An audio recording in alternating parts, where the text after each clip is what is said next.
Hello, मैं आपको आज थेल्स थ्योरम यानी थेल्स प्रमेय बताने जा रहा हूँ। चैप्टर 6 ट्रायंगल का है।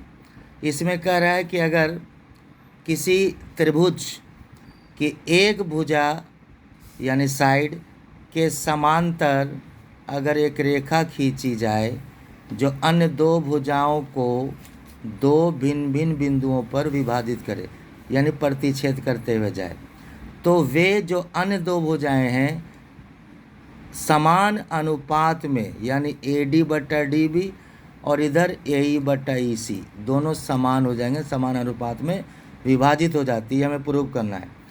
तात्पर्य इसका कहने का मतलब है कि त्रिभुज ABC में जो DE समांतर BC ये हमारे गिवन है, दिया हुआ है। हमें प्रूव करना है AD अपॉन DB बराबर हो जाएगा AE अपॉन EC। वो कैसे होगा, उसके लिए हमें कंस्ट्रक्शन की ज़रूरत पड़ेगी, रचना करेंगे हम। सबसे पहले क्या करना है, ये DM परपेंडिकुलर यानी लंब खींच देंगे पूरी साइड AC पर, ये पूरे AC पर, और इधर से EM लंब डाल देंगे पूरे AB पर। साथ ही B को E से तथा C को D से मिलाया। ऐसा क्यों किया? इससे क्या है कि ये एक ट्रायंगल है यानी त्रिभुज है, और इसको जब मिला दिया तो दूसरा त्रिभुज ये बन जाएगा। इधर से भी चलते हैं तो ये एक पहला त्रिभुज है, दूसरा त्रिभुज ये बन जाएगा। तो ये एरिया के लिए हमने ये लंब डाला है। एरिया, ट्रायंगल का एरिया क्या होता है उसका पहले हम फॉर्मूला लिख देंगे कि त्रिभुज का क्षेत्रफल का फॉर्मूला होता है 1/2 गुना आधार गुना शीर्ष लंब।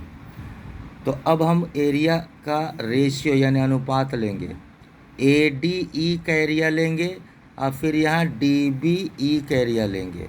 यही चीज़ यहाँ ली गई है, area of ADE upon area of DBE equal to 1/2 into, देखिए ये हमारा बेस है और ये हमारा शीर्ष लंब है यानी AD इंटू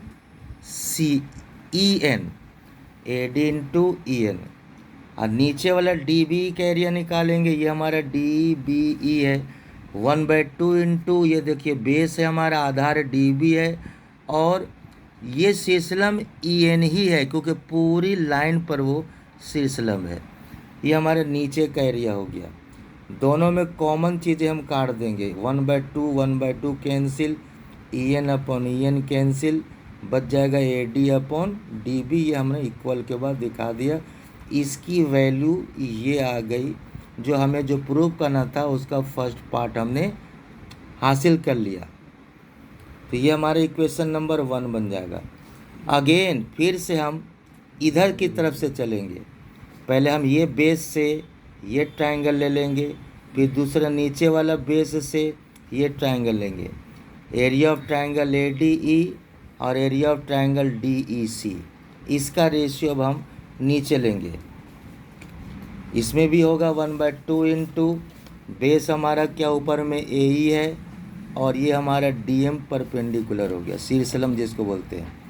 नीचे में जब आएंगे एरिया ऑफ DEC लेके चलना है तो 1/2 इंटू ये हमारा EC बेस हो जाएगा, और ये शीर्षलंब DM ही है, पूरे पर DM है। ये चीज़ हमने यहाँ लिख दिया है। ये दोनों कैंसिल, ये दोनों कैंसिल, बचा AE अपॉन EC। ये हासिल हो गया। सेकेंड वाला देखो, ये जो हमें लाना था, ये दोनों हमने प्राप्त कर लिया। अब हमें इनको बराबर दिखाना है।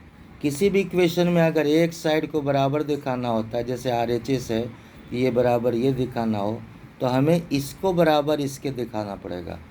तो ये आसान होगा क्योंकि इसके ऊपर का भाग ADE, इसका ऊपर का भाग ADE दोनों बराबर हैं, सिर्फ नीचे वाले को बराबर दिखाना पड़ेगा, DBE और DEC।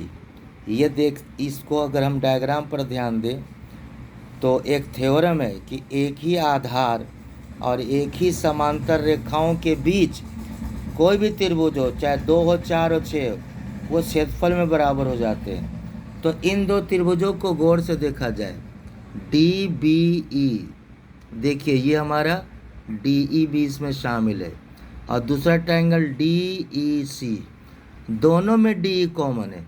इसका माने डी हमारा बेस हो गया, आधार हो गया, और इसका जो लास्ट में शीर्ष है और इस ट्रायंगल का जो शीर्ष है वो इस लाइन से टच कर रहा है, यानी ये दोनों पैरेलल हैं। तो एक ही आधार और एक ही समांतर रेखाओं के बीच ये दोनों त्रिभुज स्थित हैं, इसलिए इनका एरिया बराबर हो जाएगा।